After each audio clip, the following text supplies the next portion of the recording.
Assalamualaikum warahmatullahi wabarakatuh. Kembali dengan saya Kejarwin. Kali ini saya akan melakukan analisis regresi berganda dengan menggunakan aplikasi RStudio. Untuk aplikasinya sebenarnya bisa menggunakan Minitab atau SPSS, tapi kali ini saya akan menggunakan aplikasi yang paling disukai oleh seorang data analis yaitu RStudio. Yang mana menu-menu yang disajikan oleh RStudio itu lebih kompleks daripada Minitab dan SPSS, dan juga UI-nya atau antar mukanya itu lebih baik daripada SPSS dan juga Minitab. Tapi saya juga nggak merendahkan kedua aplikasi tersebut, tinggal kita sebagai usernya itu lebih nyaman pakai yang mana. Nah, langsung saja kita pertama, aku di sini udah punya data, yaitu isinya adalah variabel Y, X1 dan X2. Nah, Y ini sebagai variabel utama, ya nanti sebagai intercept, dan X1 dan X2 ini adalah variabel pendukungnya. Yang mana variabel ini sebenarnya nggak harus Y, X1 dan X2. Itu tergantung dari pembuat soalnya. Mau di sini misalnya ditulis utama, di sini tulis tambahan, ditulis apapun itu terserah sama yang buat soal. Ya langsung aja, pertama kita import, tadi kan datanya Excel, berarti di sini kita tulis import from Excel, kita browse, kita cari, tadi aku simpan di mana ya, di data D, ini data ini, oke open. Nah, akan keluar seperti ini, terus kita import. Nah, import, terus kita masukkan kodenya, yaitu model dengan LM formula sama dengan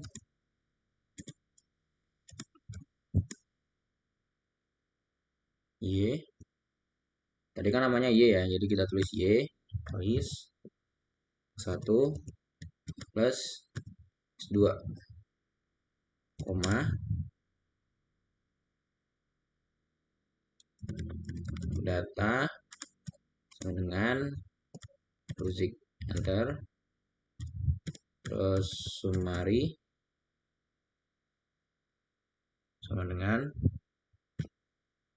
oh sorry nggak ada sama dengannya, summary dalam kurung model, enter. Nah, dia akan keluar hasil analisis regresi sederhananya seperti ini. Lalu kita lanjutkan dengan uji normalitas. Kita kasih dulu uji normalitas. Oke, kodenya itu residual dengan resid dalam kurung model, kita enter, library. Oh ya teman-teman, jangan sampai videonya di skip ya, karena akan ada bagi kalian yang baru pakai RStudio, karena ada beberapa library yang belum terinstall gitu. Jadi usahakan laptop teman-teman itu juga terkoneksi ke internet agar ketika mendownload library atau code-codenya itu bisa langsung terdownload dan RStudio itu bisa berjalan dengan lancar. Terus library kita tulis di sini analisis, apa ini, apa, sorry, library, kasih di dalamnya nih stats,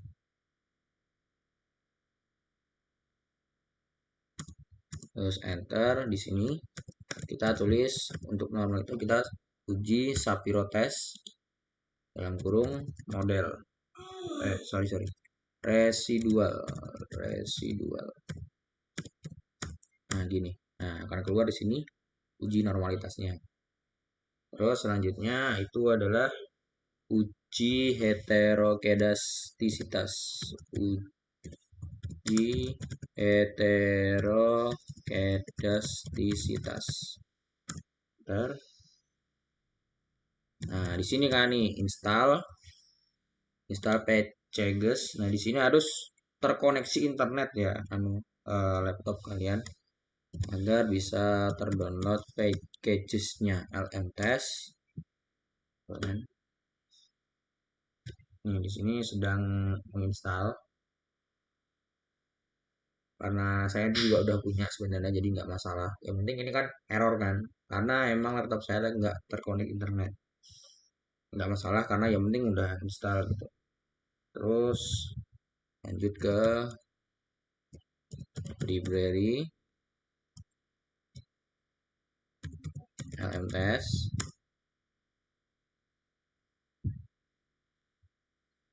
selanjut bptest kurung model koma studentis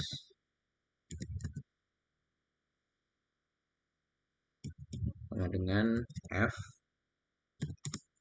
data berasal dari Ruzik seperti ini. Nah, akan keluar di sini adalah uji heterokedastisitasnya pakai metode Branch-Pagan test. Nah, setelah itu uji multikolineritas.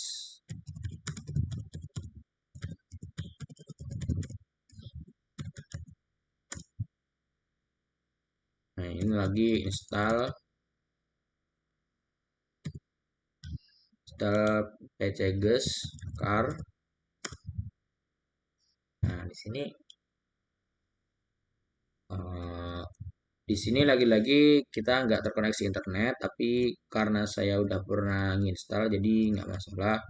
Nah, ini bagi teman-teman yang memang belum pernah pakai RStudio, jadi laptop kalian wajib terkoneksi internet gitu. Kan error lagi karena memang laptop saya lagi offline gitu. Tapi nggak masalah karena udah install. Library lmtest. Oh sorry, bukan lmtest tapi library car. Nah, di sini kan sudah loading required package car data karena saya emang udah install sebelumnya gitu. Terus Viv kurung model. Nah, di sini ini sudah uji multikolineritasnya. Jadi nanti dari angka-angka ini akan saya jelaskan di interpretasi yang akan saya tulis di Microsoft Word-nya. Terus selanjutnya adalah uji autokorelasi.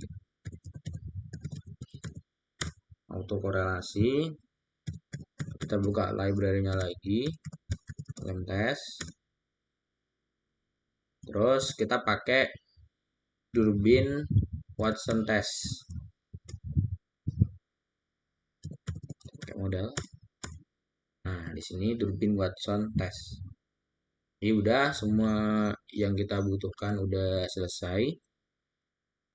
Baik, setelah kita melakukan uji di RStudio tadi, lanjut kita akan menginterpretasikan apa yang telah kita lakukan tadi di RStudio. Nah, kita lihat di sini adalah model regresi, rumusnya saya jelaskan. Di sini kita buat library readXL, library-nya baca Excel. Nah, Excel tadi itu membaca file Ruzik yang asalnya dari file analisa, namanya ini Excel XLSX. Kemudian baca tabel yang sudah kita import. Nah, setelah dibaca kita buat modelnya, yaitu model LM formula Y min X1 plus X2. Data berasal dari tabel ini. Terus baca model, summary model akan keluar code seperti ini, query seperti ini keluar. Nah, di sini singkatnya model regresinya adalah Y sama dengan 12,7337. Udah keluar dari sini nih, Y tadi jadi intercept. Nah, intercept 12,7337 ditambah. Nah, nilai Y ini bertambah ketika ditambahkan X1 yang bernilai 0,5183 dan akan bertambah lagi ketika ditambahkan X2 yang bernilai 0,5361. Untuk penjelasan nanti akan ada di bawah di uji parsial dan uji T. Seperti ini, minimalnya min 11, kuartil bawahnya min 5, mediannya 0,15, kuartil atasnya 4,45 dan maksimalnya 13. Nah, untuk kuartil bawah, median dan kuartil atasnya nanti akan dijelaskan di box plot, tapi nggak di sini, di lain waktu di video yang lain. Nah, di sini kita lanjut. Di sini adalah uji normalitas. Karena kita adalah orang statistik, supaya yang paham itu nggak hanya kita, tetapi orang lain yang akan membaca pun juga akan ikut paham. Maka kita tulis laporan interpretasi yang jelas, yaitu kita buat hipotesisnya dulu, yaitu ketika diterima maka H0-nya adalah berdistribusi normal, jika ditolak yaitu residualnya tidak berdistribusi normal. Kita uji dengan tingkat signifikansi 5%. Statistik ujinya yaitu rumusnya seperti tadi yang sudah kita buat, yaitu residual, resid model, library stats. Nah, model ini dari mana? Dari sini nih. Dari model yang sudah saya buat tadi, itu diwakilkan dengan variabel model. Maka di sini tuliskan model. Kalau di sini kalian tulis misalnya apa? Misal mobil, tulis mobil. Yang penting jangan kata-kata yang menjadi code di RStudio-nya. Contohnya char. Nah, char tadi kan udah jadi ini kan library sama packages-nya. Jadi nggak boleh kata-kata seperti itu karena nanti akan jadi program ini nanti akan error gitu kalau kata-katanya itu termasuk dalam kata kodenya. Nah, jadi gampang kita buat model kan, model terus library stats. Kita uji dengan uji Shapiro-Wilk, Shapiro test residual. Nah, akan keluar seperti ini. Nah, yang akan kita amati utama adalah di P value-nya. Di sini daerah kritisnya bisa dibaca. Ditolak jika kurang dari 5%, diterima jika lebih dari 5%. Kesimpulan, berdasarkan pengujian dapatkan p-value 0,49 yang berarti H0 diterima karena lebih dari 0,05. Berarti ini sekitar berapa? Sekitar ya 50% ini. Maka kesimpulannya residual berdistribusi normal. Kemudian diuji heterokedastisitas. Diuji branch pagan, yaitu H0-nya seperti ini bisa dibaca. Library statistik ujinya yaitu library MTest, BBTest, model studentize, F data dari Ruzik. Yaitu branch pagannya seperti ini. Daerah kritisnya seperti biasa bisa dibaca sendiri. Kesimpulannya yaitu P value-nya lagi kan. Yang penting dari ini adalah P value-nya. Di sini lebih dari 0,05. Berarti H0 diterima. Data diterima. Oh, sorry, ini salah nulis ini kan diterima berarti tidak terjadi di sini. Tidak mengalami ini, sorry, data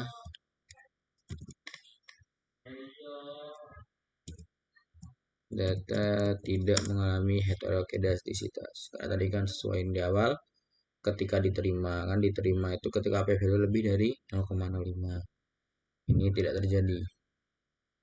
Nah, di sini kemudian uji multikolinialitas sama hipotesisnya seperti ini bisa dibaca.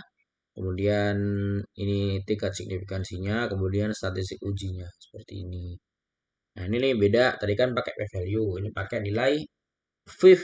Nah, seperti ini. Daerah kritisnya ditolak jika VF-nya itu lebih dari 5 dan diterima jika VIF-nya kurang dari 5. Hasil tesnya menunjukkan VIF-nya semuanya itu nilainya adalah 1, berarti kurang dari 5. Maka H0 diterima. Yang kesimpulannya yaitu tidak terdapat multikolinialitas antar variabel independen. Lanjut di uji autokorelasi. Hipotesisnya seperti ini, statistik tingkat signifikansinya, kemudian di statistik uji. Terus lagi ada p value lagi di sini. Ditolak jika kurang dari ini, diterima jika lebih dari ini. Kesimpulannya karena lebih dari ini karena berarti diterima. Kesimpulan adalah tidak terjadi autokorelasi. Nah, ini yang paling utama karena ini adalah menguji dari model regresi sederhana yang sudah kita buat tadi di awal, yaitu uji simultan F dan uji parsial T. Hipotesisnya seperti ini, model tidak signifikan atau model signifikan. Statistik ujinya seperti ini. Kita lihat lagi adalah di P value-nya. Nah, karena P value-nya adalah 0,4, berarti kan lebih dari 0,05, maka model tidak signifikan. Ini adalah uji parsial T, sudah diketahui. Kita buat hipotesisnya terlebih dahulu, yaitu H0 apabila variabel X tidak berpengaruh terhadap Y, dan H1-nya variabel X ini berpengaruh terhadap Y. Tingkat signifikansinya 5%, statistik ujinya sebagai berikut. Kita ambil di bagian yang koefisien, kita ambil yang bagian yang ini. Nah, daerah kritisnya yaitu H0 ditolak jika p-value kurang dari 0,05 atau 5% dan diterima jika p-value lebih dari 5%. Kita lihat di sini, kita lihat yang X1 dan X2 nya, interceptnya tidak kita gunakan. Yang kita gunakan itu yang ini, karena yang kita tanya adalah ketika apakah variabel X ini tuh mempengaruhi terhadap Y berpengaruh terhadap variabel Y gitu kan. Nah, di sini dilihat X1 dan X2 itu lebih dari 0,05, maka keputusannya seperti yang daerah kritis tadi itu diterima jika p-value lebih dari 0,05. Maka berdasarkan hasil pengajuan didapatkan p-value untuk X1 dan X2 lebih dari 0,05 sehingga variabel Xi tidak berpengaruh terhadap Y, yang berarti kesimpulan utama dari uji T parsial adalah H0 diterima, variabel X tidak berpengaruh terhadap Y. Ya, mungkin cukup sekian. Apabila ada kesalahan mohon revisinya. Kita sama-sama belajar. Saya juga sedang belajar bagaimana menyusun laporan atau interpretasi benar. Apabila ada teman-teman yang lebih mengerti tentang uji analisis regresi, mohon masukannya untuk sama-sama kita saling membangun. Sekian, wassalamualaikum warahmatullahi wabarakatuh.